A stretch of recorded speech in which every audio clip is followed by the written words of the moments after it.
അതെ കരച്ചിൽ വരുന്നുണ്ട്. ഇപ്പൊ കരയും. വിഷമം കൊണ്ട് ചോദിച്ചു. പണ്ട് മുതലേ എനിക്കുള്ള ആഗ്രഹമായിരുന്നു നല്ലൊരു ജീവിതം എനിക്ക് വേണമെന്ന്. അങ്ങനെ വീട്ടുകാരെ നാട്ടുകാരെ എതിർത്തിട്ട് ഞാൻ അയാളുടെ കൂടെ ഇറങ്ങി വന്നേ. പക്ഷെ എനിക്ക് ഇനി അയാളുടെ കൂടെ ജീവിക്കാൻ പറ്റത്തില്ല. ഞാൻ നിങ്ങൾ മുമ്പാകെ പറയുക.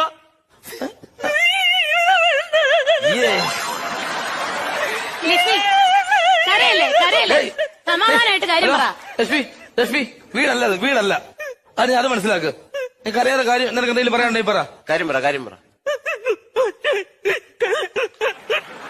എടി കൊഞ്ഞനം കുത്താതെ കാര്യം പറയടി അങ്ങോട്ട്. അതായത് 14 വർഷം ഞങ്ങളുടെ കല്യാണം നടന്നിട്ട് എന്തൊരു സ്നേഹത്തോടു കൂടിയാ ഞാൻ എന്നോട് ഇറങ്ങി വന്നതെന്നറിയാമോ? എന്നെ ഭയങ്കര ഇഷ്ടമായിരുന്നു.